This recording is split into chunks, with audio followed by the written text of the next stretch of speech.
Bismillahirrahmanirrahim. Assalamualaikum warahmatullahi wabarakatuh. Waalaikumsalam warahmatullahi wabarakatuh. Perkenalkan, nama saya Aidin Rumbia. Hari ini kita akan membuat podcast dengan tema kebangsaan.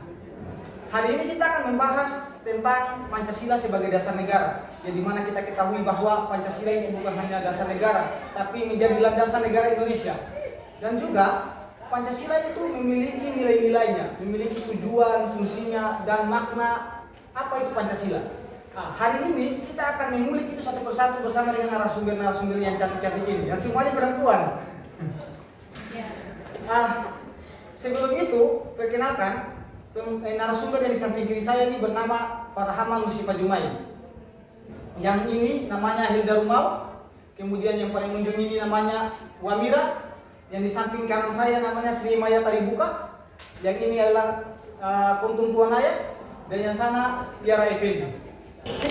Kita mengetahui Pancasila itu dijadikan sebagai landasan negara, dijadikan sebagai sumber hukum. Tapi banyak orang mengetahui apa itu Pancasila, sebagai apa itu Pancasila, pengertiannya Pancasila. Tapi mereka tidak tahu Pancasila itu berasal dari bahasa apa sih?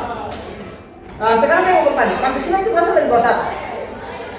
Jadi pertama-tama sebenarnya dari rakyat Indonesia sendiri mereka pasti sudah menanamkan aku itu Pancasila, tapi mereka pasti tidak tahu kayak arti sebenarnya apa itu Pancasila. Mereka cuma tahu apa itu Pancasila. Jadi Pancasila berasal dari bahasa Sanskerta, panca artinya 5 dan juga sila artinya dasar. Kalau kalian pernah dengar panca indera, pernah kan? Jadi itu artinya adalah 5 indera kita. Sama saya Pancasila yang melambangkan juga sebagai dasar negara Indonesia. Jadi Pancasila artinya 5 dasar. Yang kita tahu ada pertama ketuhanan yang Maha Esa, kemanusiaan yang adil dan beradab, dan seterusnya. Berarti Pancasila itu berasal dari bahasa Sanskerta. Iya. Yang panca artinya 5 dan sila itu adalah dasar. Kemudian juga saya pernah membaca bahwa menurut Notomogoro segala sumber hukum yang ada di Indonesia itu harus selaras dengan Pancasila. Sekarang pertanyaannya, apakah hukum-hukum yang ada di Indonesia ini sudah selaras belum dengan Pancasila itu? Agak berat ya pertanyaannya. Jadi memang benar sekali bahwa menurut Notomogoro bahwa Pancasila itu segala hukum yang berada di Indonesia berdasarkan atau berasal oleh Pancasila. Memang itu benar sekali.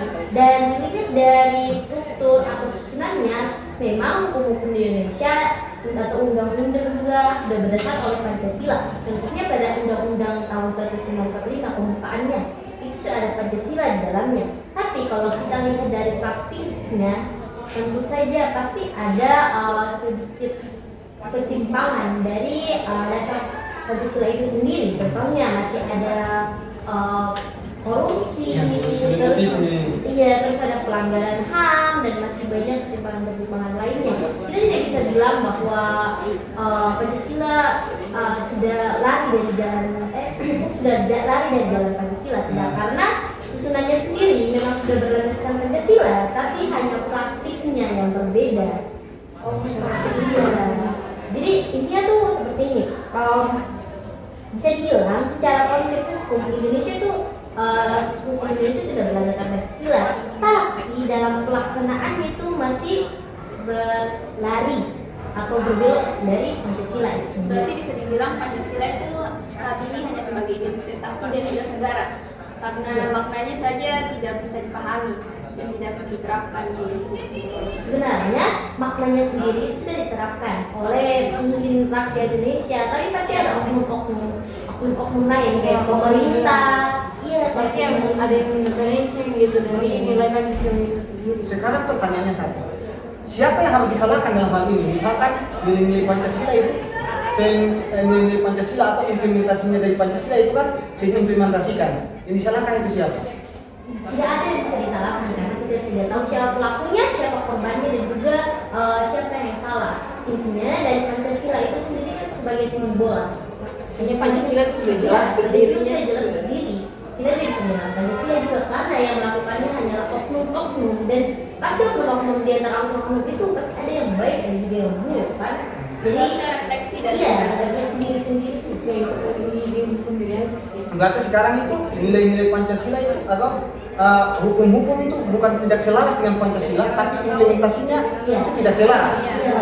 Atau bisa dibilang penegak-penegak hukumnya ya. Iya. Hukumnya sendiri sudah benar, tapi Orangnya pelaksanaannya sama penegakannya yang belum tepat. kira-kira seperti itu. Ya, sekarang tadi kita membahas mengenai hukum itu bahwa dia itu bukan tidak selaras dengan Pancasila, tapi karena pengimplementasiannya atau penegak hukumnya yang tidak selaras. Sekarang saya mau tanya, apa sebenarnya sih kedudukan Pancasila itu sebagai dasar negara? Jadi gini guys, kalau ditanya Pancasila itu apa sih? Jawabannya tuh simpel sebenarnya. Pancasila itu fondasi hidupnya suatu negara, lebih tepatnya negara kita Indonesia. Jadi bukan cuma Pancasila itu sebagai penghafal, kita menghafal 5 sila, terus juga bukan pelajaran doang, tapi dia tuh menjadi dasar dari semua. Jadi dia mengatur aturan, dia mengatur hukum, mau berlaku itu seperti apa, terus juga dia mengatur kita sebagai warga negara itu harus seperti apa. Ya, jadi Pancasila itu ya dia tuh mengatur bagaimana cara sikap kita ke dalam bermasyarakat juga. Dia itu menjadi fondasi penting. Berarti dia mengatur cara bagaimana kita bersosialisasi dengan masyarakat.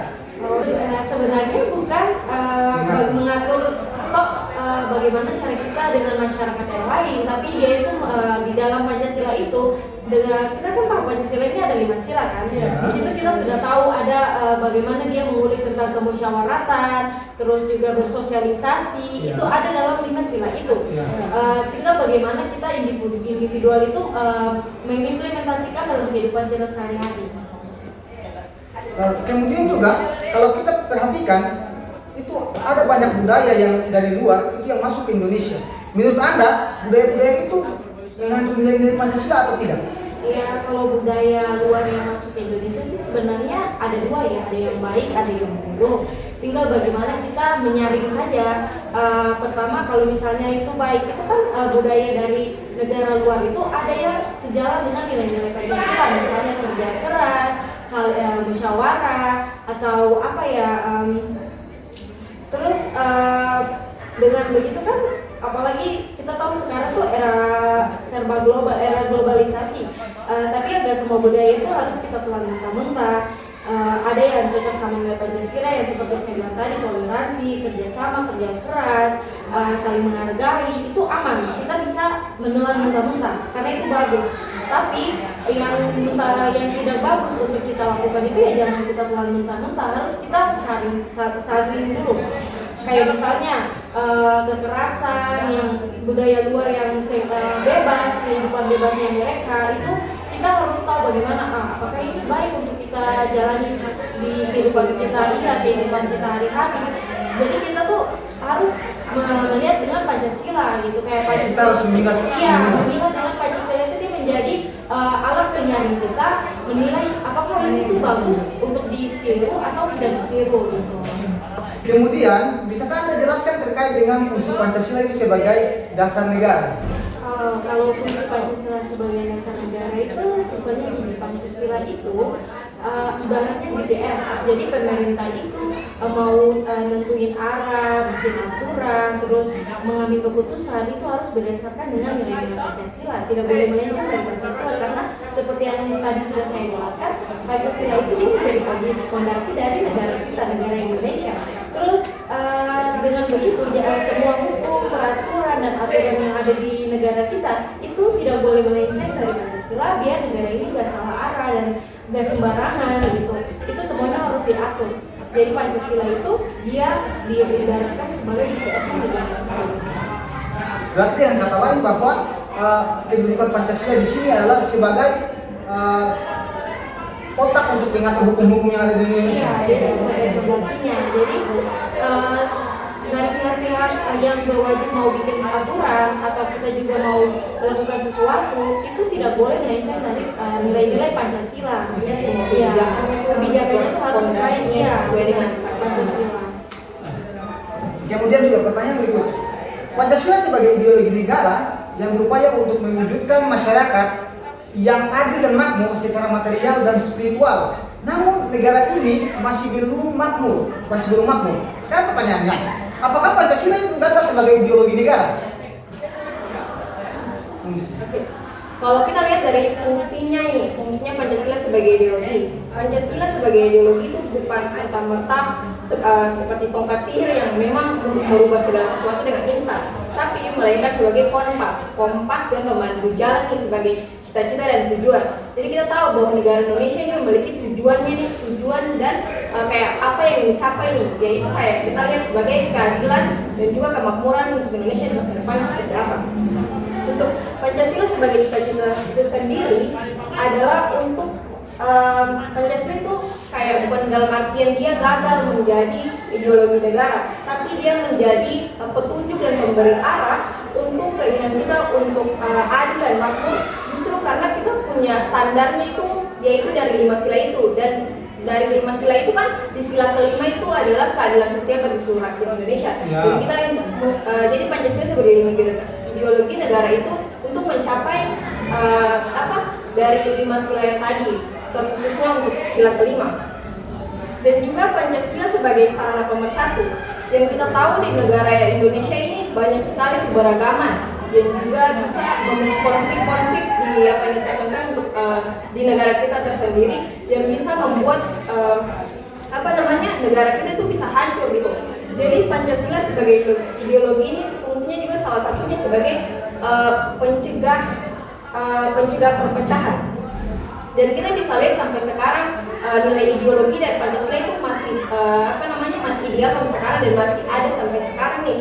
Terbukti bahwa negara Indonesia saja sampai sekarang masih ada nih. Jadi ideologi itu dia masih berhasil menjalankan dia punya fungsinya sebagai menjaga integritas nasional. Dan kita tahu tanpa ideologi pemersatu ini konflik-konflik kecil itu juga bisa merambat menjadi besar dan juga bisa menghancurkan negara kita sendiri. Jadi kalau misalnya ada beberapa perspektif itu mereka bilang tuh kayak ada 2 nilai dasar. Nilai pertama ada 2 nilai dalam ideologi. Pertama itu nilai dasar dan juga nilai praktis. Jadi yang kita tahu nilai dasar itu adalah Pancasila sendiri, mulai dari ketuhanan, persatuan, kemanusiaan, kerakyatan dan juga keadilan itu adalah nilai-nilai dasar ideologinya tadi. Tapi kurangnya di sini adalah nilai praktisnya, di mana kita di lapangan itu implementasinya yang kurang. Jadi masalahnya itu di implementasi itu tersendiri. Jadi kalau ditanya Pancasila itu gagal sebagai ideologi, tidak, tapi Pancasila itu dia tetap menjadi ideologi, dia berhasil jadi pengikat pemersatu kita gitu ya. Jadi yang menjadi permasalahan itu implementasinya nih, karena kan kayak masih terhambat dengan adanya korupsi atau kebijakan-kebijakan yang masih melenceng dari keadilan dari Pancasila itu sendiri. Sehingga membuat Indonesia itu belum bilang adil belum. Jadi gini, tadi Anda membahas tentang Pancasila, fungsi Pancasila tadi sebagai ideologi negara, yang Anda katakan bahwa bukan Pancasila itu melenceng sebagai ideologi negara, bukan Pancasila itu tidak menjunjung nilai untuk tidak menjunjung Indonesia menjadi makmur dan adil, tapi karena implementasinya yang tidak ada. Dari pemerintahan, dari masyarakat juga. Nah, sekarang saya mau tanya, apa saja sih dari Pancasila itu? Bisakah coba berikan contoh implementasi Pancasila sebagai nilai-nilai tersebut? Oke, kalau misalnya berbicara tentang nilai-nilai Pancasila berarti tidak terlepas dari 5 nilai. Yang pertama itu nilai ketuhanan, yang kedua itu nilai kemanusiaan, yang ketiga nilai persatuan, yang keempat itu nilai kerakyatan, dan yang kelima nilai keadilan.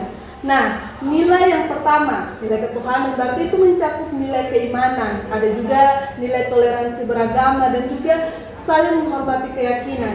Nah, berbicara tentang implementasinya, berarti itu kita menghormati agama orang lain. Kemudian juga kita bisa berpartisipasi dalam kegiatan keagamaan bersama, misalnya yang non-muslim merayakan Hari Raya Idul Fitri misalnya, dan juga yang muslim merayakan Natal. Tapi artinya bukan merayakan, artinya kita membantu misalnya membantu berpartisipasi dalam kegiatan tersebut. Kemudian yang kedua itu nilai kemanusiaan. Berarti ini menghargai harkat dan martabat manusia, keadilan dan juga empati. Nah, implementasinya dalam kehidupan sehari-hari itu berarti menolong seseorang tanpa memandang dia agama apa, dia ras apa, dan dia suku apa, seperti itu. Nah, kemudian yang ketiga itu nilai persatuan. Berarti artinya itu kita cinta tanah air, mendahulukan kepentingan negara daripada kepentingan pribadi. Seperti kayak misalnya di sini terjadi konflik, nah kita misalnya kayak mau pergi berlibur, otomatis kita cancel dulu liburan kita pergi membantu menyelesaikan itu. Ya kayak mengutamakan kepentingan negara dan kepentingan umum ya bisa dibilang. Iya, seperti itu. Kemudian yang keempat itu nilai kerakyatan. Berarti itu berbicara tentang musyawarah, yang dimana implementasinya itu kita berdiskusi atau suatu permasalahan, kemudian kita bermusyawarah untuk mencapai mufakat supaya tidak ada pihak yang merasa dirugikan. Kemudian yang terakhir itu nilai keadilan. Berarti ini gotong royong. Kemudian keseimbangan, keadilan, dan rasa peduli. Nah, kalau misalnya implementasinya dalam kehidupan sehari-hari itu yang pertama, bekerja keras untuk mencapai kesejahteraan diri dan berbagi dengan sesama. Kemudian juga menggunakan hak milik secara bijak dan tidak berlebihan. Kemudian juga ada menolong masyarakat yang kurang mampu dan berpartisipasi dalam kegiatan-kegiatan sosial. Ya, seperti itu.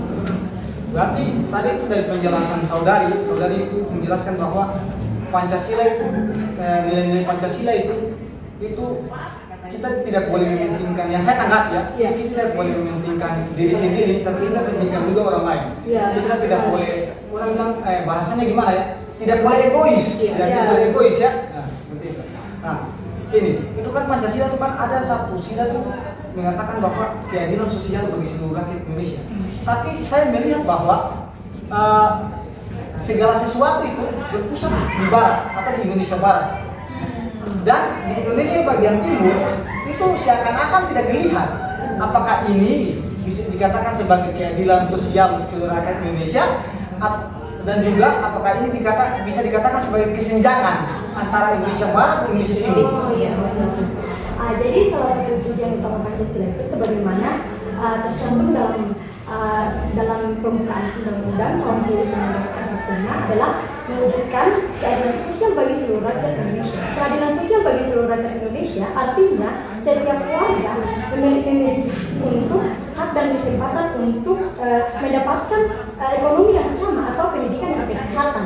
Namun dalam praktisnya perkembangan di Indonesia sejak lama terpusat di wilayah barat, terutama Pulau Jawa. Akibatnya wilayah Indonesia Timur relatif ketinggalan dalam hal infrastruktur, kualitas pendidikan, pelayanan kesehatan, dan ekonomi.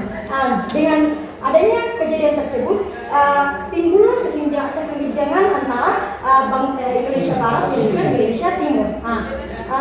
Kesenjangan tersebut tidak sejalan dengan nilai-nilai Pancasila. Artinya tidak sejalan dengan nilai Pancasila, khususnya tuh nilai sila kelima yaitu keadilan sosial bagi seluruh rakyat Indonesia, dan juga sila ketiga yaitu persatuan Indonesia.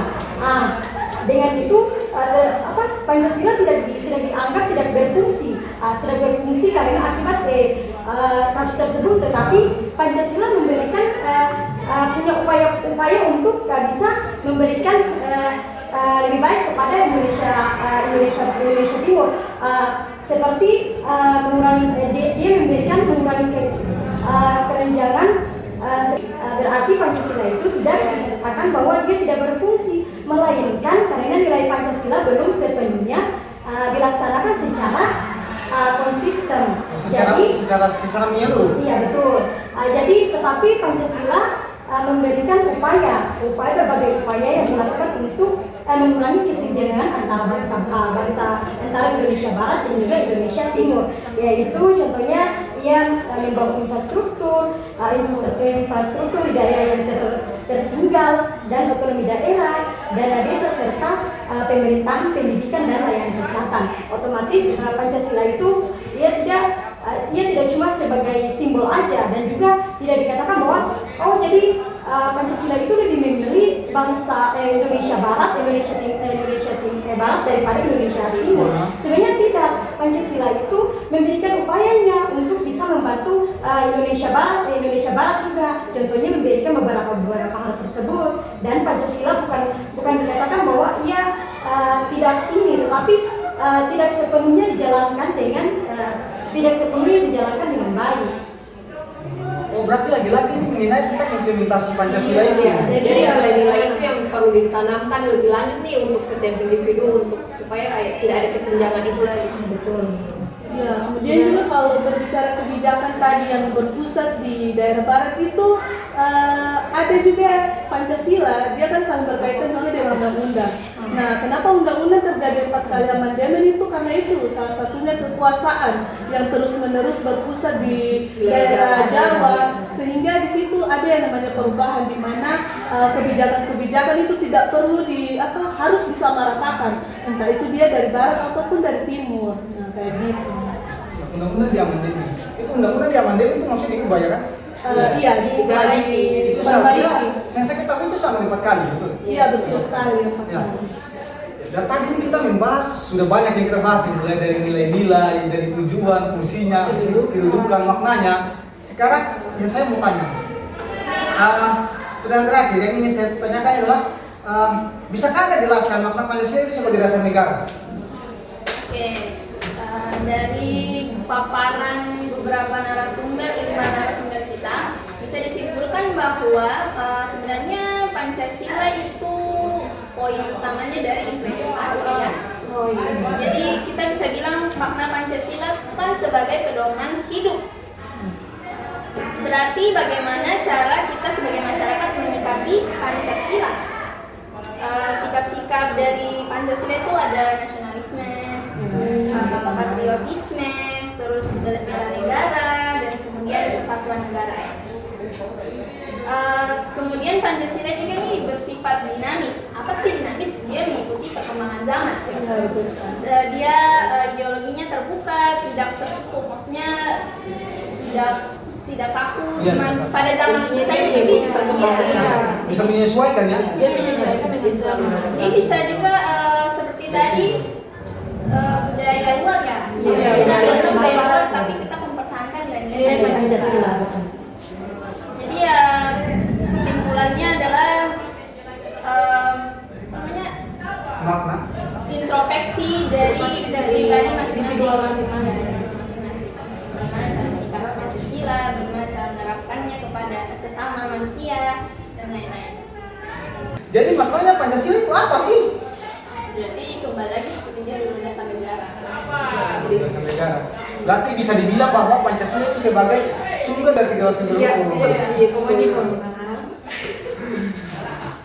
Dari pembahasan ini, dari mulai kita membahas mengenai pengertian Pancasila itu berasal dari bahasa apa, kemudian juga kedudukan Pancasila, fungsi dan tujuannya, kemudian maknanya, itu bisa dikatakan kembali ke diri kita masing-masing. Bagaimana cara memenuhi nilai-nilai Pancasila itu, memenuhi makna-makna Pancasila itu kembali kepada diri kita masing-masing. Apakah kita perbuatan kita ini sudah sesuai dengan Pancasila itu sendiri atau tidak? Ya, gitu. Ya, dan juga terima kasih kepada narasumber-narasumber yang telah datang, yang mau meluangkan waktu kalian untuk datang ke podcast ini, dan jangan lupa subscribe. Sekian, wassalamualaikum warahmatullahi wabarakatuh.